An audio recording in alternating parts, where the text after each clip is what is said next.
오늘 말씀은 갈라디아서 말씀이고요. 우리는 계속해서 갈라디아서 말씀을 보고 있습니다. 갈라디아서 말씀을 지금까지 본 말씀을요 간략하게 요약하면요, 갈라디아서는 율법과 복음을 비교하며 그리스도의 자녀로서 참 복음을 받아들이라라는 그런 말씀 내용입니다. 특별히 참 복음은 우리에게 어떤 복을 주느냐, 자유함을 주신다 이렇게 말하면서요, 사도 바울의 그 누렸던 자유함을 이 갈라디아 교회도 누리기를 원하는 마음으로 사도 바울은 갈라디아서를 썼다는 거예요. 특별히 죄로 죽을 수밖에 없었던 이방인인 그 갈라디아 성도들에게 예수 그리스도를 믿음으로 하나님의 자녀가 되는 특권을 허락해 주셨습니다. 하나님의 자녀가 되니까요, 그들의 신분이 바뀌고 그들의 호칭이 바뀌었어요. 더 나아가 하나님을 부르는 그 법도 바뀌었다는 거예요. 하나님을 아빠, 아버지라고 부를 수 있는 은혜를 하나님께서는 참 복음을 받아들인 그 갈라디아 성도들에게 주셨다는 것입니다. 그런데 사도 바울이 다른 곳에 사역하는 동안요, 그 갈라디아 지역에 있었던 교회들에게 이상한 일이 생기기 시작했습니다. 그것은 뭐냐?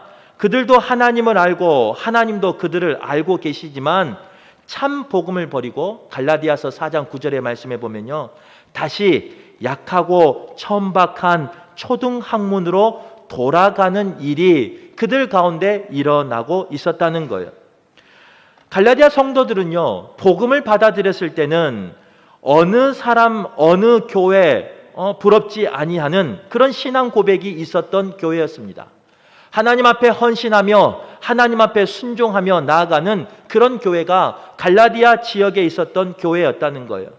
어떤 교회보다도 십자가의 복음의 은혜를 알고 그 십자가의 은혜를 고백한 교회가 갈라디아 교회였습니다.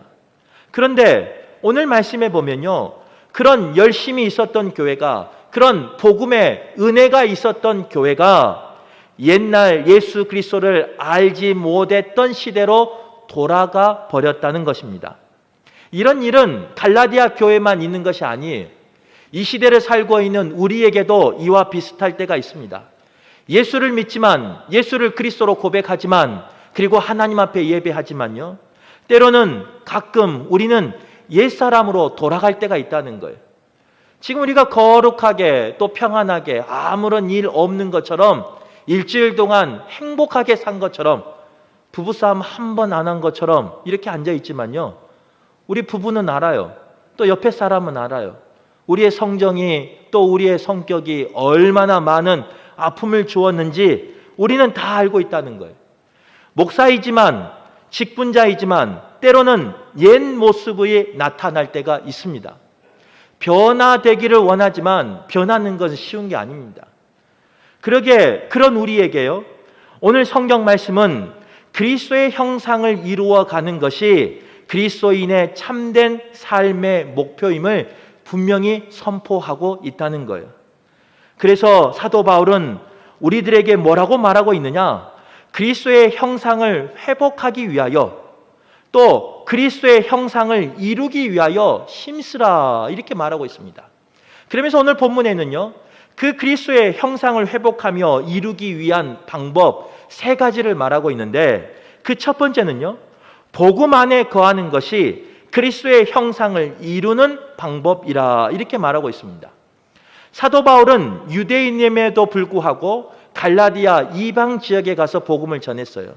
그런데도 불구하고요, 사도 바울은요, 자신의 문화나 또 유대인의 율법을 강요하지 않았습니다. 사도 바울은 지식과 학식을 가지고 있었음에도 불구하고 그 전도하는 그 갈라디아 지역에게요, 지식인으로서 위엄과 지위를 누리려고 하지 않았다는 거예요. 사도 바울은 오직 예수 그리스도의 십자가의 복음만, 예수 그리스도의 십자가의 은혜만 전한 사람이었습니다. 그러면서 그 십자가의 복음이 전해질 때 어떠한 능력이 나타나는지, 어떠한 일이 일어나는지 자신의 부끄러운 연약한 모습을 통해서 오늘 본문에 기록하고 있습니다.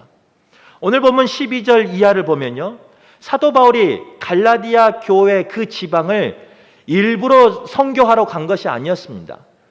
갈 계획이 없었는데 선교하다 보니까 사도 바울이 병들게 되었어요. 또 선교하다 보니까 몸이 아프고 약해지다 보니까요, 어쩔 수 없이 갈라디아 지역에 머물 수밖에 없었습니다. 그런 가운데 사도 바울이 하나님 주신 그 사명을 기억하고요, 사도 바울은 그곳에서도 말씀을 전했다는 거예요. 그런데 그 말씀을 전하는 사도 바울의 몸 상태가 어떠했느냐? 오늘 읽었던 본문 14절 상반절에 나옵니다. 제가 읽어드리도록 하겠습니다. 사도 바울의 몸 상태는요, 너희를 시험하는 것이 내 육체에 있으되, 이렇게 고백하고 있어요. 육체의 표가 나도록 질병을 가지고 있었던 사람이 사도 바울이라는 거예요. 사도 바울은 성도들에게 시험 들 정도로 중한 질병을 가지고 있었던 사람이 사도 바울이었습니다. 어떤 주석학자는 그 병이 안질이라고 말하는 주석학자도 있고요, 어떤 사람은 간질이라고 말하는 주석학자도 있다는 거예요. 무슨 병이든 중요한 것은 사도 바울은 목회자로서 성도들 앞에 덕이 되지 아니하는, 성도들에게 시험 들 정도로 하는 중한 병을 가지고 있었던 사람이 사도 바울이라는 거예요. 그런데 복음 안에 거하는 이 갈라디아 지역의 교회들은요, 그런 시험들 만한 일 가운데 놓인, 어떻게 보면 덕이 안 되는 그 목회자를 어떻게 대했느냐면요, 14절 중반절에 나와요. 제가 읽어드릴게요. 너희가 업신여기지도 아니하며 버리지도 아니하였다, 이렇게 기록하고 있습니다. 상황은 업신여김 받을 수밖에 없는 상황이에요. 상황은 목회자로서 버림받을 수밖에 없는 상황이에요. 그런데 갈라디아 성도 그 지역의 교회는요, 복음 안에서 거하였기 때문에 업신여기지도 아니하고 버리지도 아니하였다는 거예요. 더 나아가 사도 바울은 어떻게 되었냐면요, 14절 하반절에 보면요, 하나님의 천사와 같이 그리스도 예수와 같이 영접하여 주었다라고 사도 바울이 고백하고 있습니다. 이것이 바로 복음 안에 거하는 그 교회, 그 성도들의 모습이라는 거예요. 복음을 듣고 나니까요, 나의 죄가 보이는 거예요. 나의 죄가 보이고 나니까요, 남이 나보다 낮게 보이는 거예요. 나의 죄를 발견하고 나니까요, 그 십자가의 은혜 앞에 서고 나니까요, 그 십자가의 그 복음 앞에 서고 나니까요, 나를 발견하는 거예요. 나를 발견하고 다른 사람을 보니까요, 다른 사람의 티끌이 보이지 않아요. 나의 죄만 보이지. 아마 갈라디아 교회 지역에 있었던 교회는요, 아마 그랬을 거예요. 복음 안에 거하는 교회였기 때문에 사도 바울이 업신여김 당할 수밖에 없는 상황이지만, 그의 몸 상태 때문에 버림받을 수밖에 없는 상황이지만, 그를 하나님의 천사와 같이 예수 그리스도와 같이 영접할 수 있었던 겁니다. 이게 성경에 기록된 거니까 당연히 그래야지, 당연히 목회자를 그렇게 잘 섬겨야지 라고 말할 수 있어요. 그러나 만약 이 일이 우리 금호교회 안에서 이루어진다면요, 결단코 쉬운 일이 아닙니다. 한번 질문해 볼게요. 오늘 새 가족이 와서 좀 부담스럽긴 부담스러운데 정답을 한번 말해 주세요. 만약 목회자인 제가, 담임 목사인 제가 문제를 가지고 있다면, 문제가 뻔하죠. 목회자의 문제 하면 뭐 있어요? 돈 문제, 여자 문제, 권력의 문제. 이런 문제를 가지고 있다면 우리 성도님들은 어떻게 하시겠습니까? 쫓아내시겠습니까? 그냥 두고 보시겠습니까? 참, 새 가족이 있어서 답하기도 그렇고 안 하기도 그렇고. 만약 목회자로서 한계가 드러나 버렸다면 우리 성도님들은 어떻게 하시겠습니까? 목회자로서 부족함이 보인다면 나의 지식보다, 나의 성경 지식보다, 나의 삶의 경험보다 그런 부족함이 목회자에게 보인다면, 그것도 담임 목사에게 보인다면 우리 성도님들은 어떻게 하시겠습니까? 과연 그런데도 불구하고 업신여기지 않겠습니까? 물론 이 휴가철에 이 무더운 여름에 특히 코로나가 지금 계속 번지고 있는 상황 가운데 산부 예배 나오시고 온라인으로 예배하는 우리 성도님들하면요, 앞에서는 말하진 않겠죠. 성숙하셨으니까. 하지만 뒤에서는 이야기 저 이야기 할 겁니다. 조금 더 나가서요, 목회자로서 시험 들 만한 건강상의 문제가 제게 있다면, 그래서 목사인 제가요, 이 강대상에 저 힘으로, 자력의 힘으로 걸어올 수 없다면, 그리고 신방하는데 도저히 신방을 감당하지 못하는 그런 건강 상태다면, 더 나아가 하나님의 말씀을 전하는데요, 입술이 어눌해져서요, 전할 수 없는 그런 상황이 도달한다면 우리 성도님들은 어떻게 하시겠습니까? 그런데도 불구하고 버리지 않겠습니까? 새 가족이 있으니까 네 그래야 되는데 그때 버리실란가 보네요.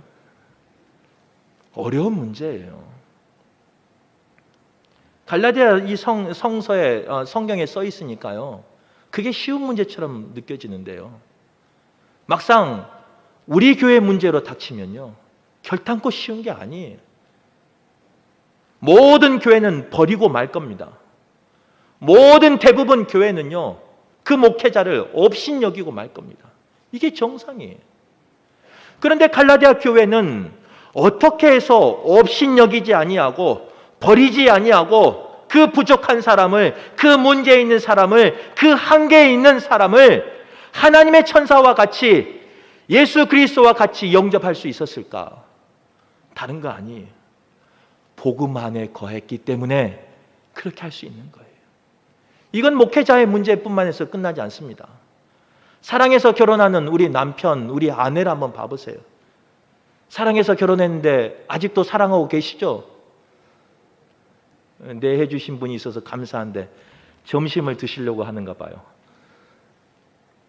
사랑해서 결혼했는데요, 그렇지 않아요. 힘들어요. 때로는 그 배우자의 문제가 보일 때가 있습니다. 배우자의 한계가 드러날 때가 있어요.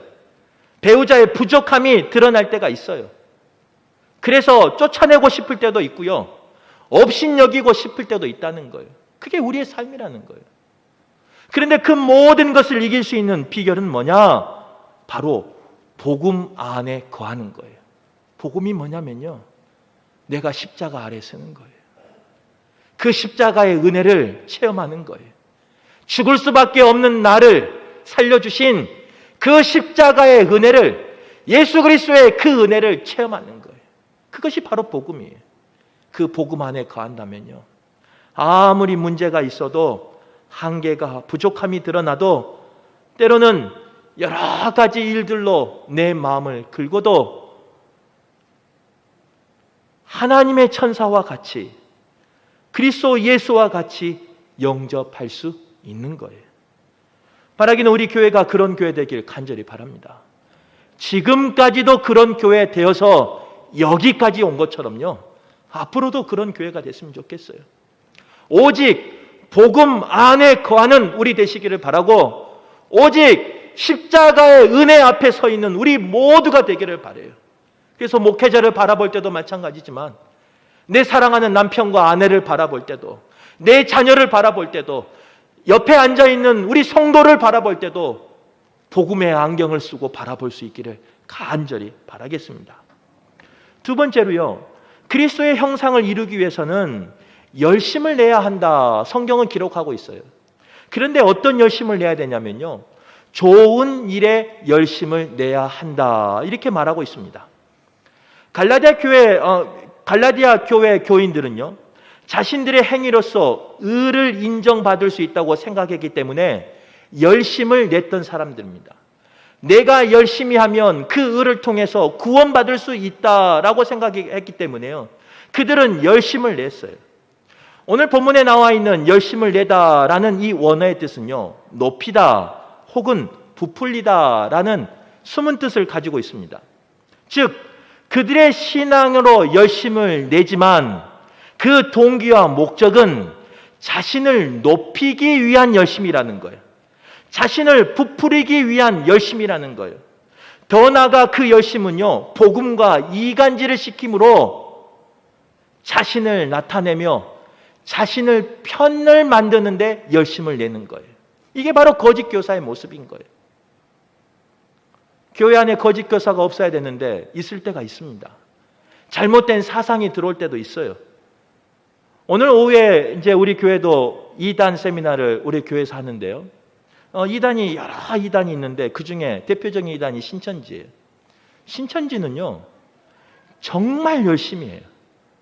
목회자인 저희들보다 더 성도들이 더 열심히 배웁니다. 성경 구절도 더 열심히 외웁니다. 아마 거기에 입교하기 위해서는요, 최소한 2년 정도는 배워야 되는 걸로 알고 있어요. 그리고 일정 점수를 맞아서 통과해야지만 성도가 되는 걸로 알고 있어요. 그렇게 열심을 내는 그 이단이 신천지예요. 그런데 그들이 그렇게 성경을 배워서 열심을 해서 뭐 하느냐? 교회에 들어와서요, 성도를 무너뜨린 데 열심히 한다는 거예요. 교회를 무너뜨린 데 열심히 한다는 거예요. 목회자와 성도들 가운데 이간질하는데 열심을 한다는 거예요. 사도 바울은 바로 그런 거짓 교사들에게 열심을 내는 것을 주의하라 이렇게 말하고 있어요. 열심히 하는 것 좋지만 그 열심을 낼 때 잘못된 열심이 아니라 좋은 일에 열심을 내라. 사도 바울은 권면하고 있다는 거예요. 좋은 일은 뭐냐면요, 바로 복음을 전하는 일에 열심하라는 거예요. 그 십자가의 사랑을 전하는데 열심하라는 거예요. 십자가의 은혜를 전하는데 열심하라는 거예요. 이게 바로 사도 바울이 말하는 좋은 일에 열심을 내야 한다는 거예요. 우리 교회가 열심히 있는 교회 되기를 간절히 바랍니다. 그런데 사람을 이간질하는데 열심을 내는 것이 아니라, 사람을 자기 편으로 만드는데 열심을 내는 것이 아니라, 자신의 이익을 위해서 하나님을 이용하는데 열심을 내는 것이 아니라, 자신을 나타내기 위해서 누군가를 깎아내리는데 열심을 내는 것이 아니라, 복음을 전하는데, 십자가의 은혜를 전하는데 열심을 내는 우리 교회가 되길 간절히 바라겠습니다. 세 번째로요, 그리스도의 형상을 이루기 위해서는 해산하는 수고가 있어야 된다. 이렇게 사도 바울은 말하고 있어요. 사도 바울은 복음을 전하기 위해서, 특별히 그리스도의 형상을 이루어 가는 삶을 살기 위해서요, 많은 수고를 한 사람이었습니다. 또 많은 고난을 인내한 사람이 바로 사도 바울이었습니다. 그의 그 고난을요, 오늘 말씀해 보면 해산하는 수고에 비교하고 있어요. 해산하기 위해서 우리 여성들은 알겠지만 얼마나 많은 수고를 합니까?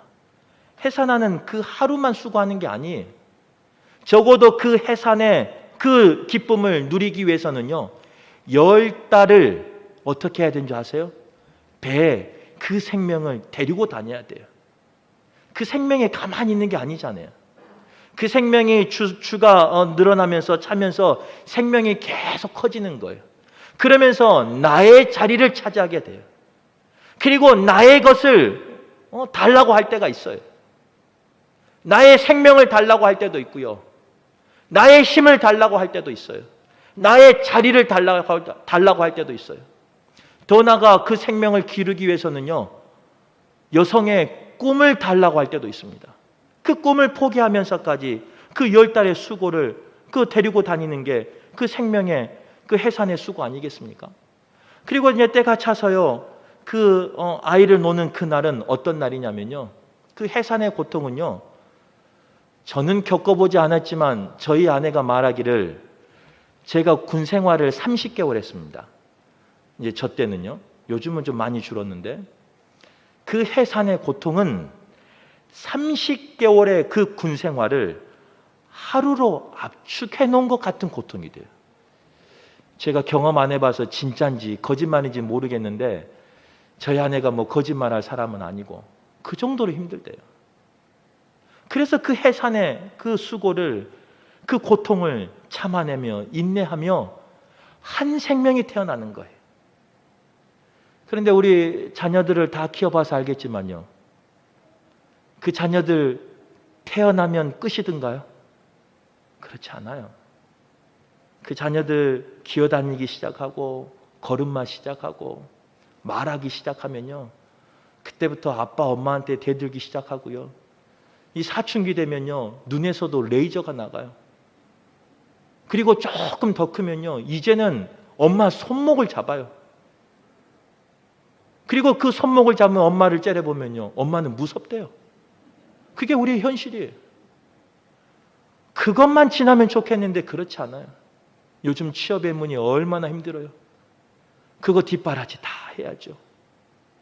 이제는 결혼해서요, 예전에는 결혼하면 분가했는데 이제는 결혼해서도 반찬을 갖다 주고 아이를 봐주고, 그게 요즘 세대예요. 그런 해산의 수고, 그런 양육의 수고를 왜 하십니까? 다른 거 아니에요. 사랑하는 내 자녀가 올바로 서기 위해서, 내 사랑하는 자녀가 가족 구성원으로서 올바로 서기 위해서 우리가 그런 해산의 수고, 그런 양육의 수고를 다 감당한 것 아니겠습니까? 영적도 마찬가지예요. 우리가 한 영혼을 구원하기 위해서요, 우리가 한 영혼을 살리기 위해서는요, 그런 해산의 고통이 있어야 되고 그런 양육의 수고를 인내하며 참아내야 된다는 거예요. 그런데 그것이 어떻게 가능하느냐? 자녀를 사랑하는 마음으로 수고할 때, 자녀를 사랑하는 마음으로 정성을 다해서 돌볼 때, 그 자녀가 성숙한 자녀가 되어서 사회 구성원이 되기를 원하는 마음으로 헌신하며 양육할 때 가능하다는 거예요. 우리 교회가 그런 교회 되길 간절히 바랍니다. 한 사람이 그리스도의 형상을 이루기까지, 한 사람이 그리스도의 형상을 회복할 때까지, 때로는 내가 감당해야 할 해산의 수고가 있을 수 있어요. 때로는 내가 감당해야 할 양육의 수고를 감당할 때가 있을 거예요. 그러나 우리 교회는요, 그것을 거부하는 것이 아니라 그 해산의 수고, 그 양육의 수고를 능히 감당하는 그런 복된 교회가 되길 간절히 바라겠습니다. 언젠가 교회 기둥에 대한 설교를 했어요. 요지는 이거였어요. 우리 교회 건물을 보면요 많은 기둥들이 있어요. 그런데 그 기둥들이 버티고 있는 그 건물의 하중이 힘들다고 내가 그 자리를 빠져나가 버리고 또 다른 기둥이 그 자리를 빠져나간다면요, 이 건물은 온전히 설 수 없습니다. 마찬가지, 한 생명을 세우고 한 생명을 구원하기 위해서는요, 그리스도의 형상을 회복시키기 위해서는요, 때로는 해산하며 양육하는 그 수고와 인내가 필요할 때가 있는데, 그것이 힘들다고 뛰쳐나가 버리고, 그것이 힘들다고 감당하지 않는다고 그 자리를 벗어나 버린다면 교회는 무너질 수밖에 없어요. 아무리 힘들어도 우리 직분자들이 해산의 수고를 감당하는 것처럼요, 그 자리에서 버티셔야 돼요. 그 자리를 지키셔야 돼요. 그 기도의 시간을 채우셔야 돼요. 그래야 교회가 세워지고, 그래야 가정이 세워지는 거예요. 그냥 좋은 가정이 되는 게 아니에요. 그냥 좋은 교회가 되는 게 아니에요. 그런 수고하며 그런 인내하는 성도들이 있을 때 좋은 교회가 되며 그리스도의 형상을 이루어가는 교회가 될 수 있는 거예요. 바라기는 우리 교회가 그런 성도들로 가득하길 간절히 바랍니다. 해산의 수고가 있을지라도 자녀를 사랑하는 마음으로, 양육의 수고를 감당해야 할지라도 자녀를 사랑하는 마음으로, 영혼을 사랑하는 마음으로 그리스도의 형상을 회복하는 우리 금호교회가 되길 간절히 바라겠습니다.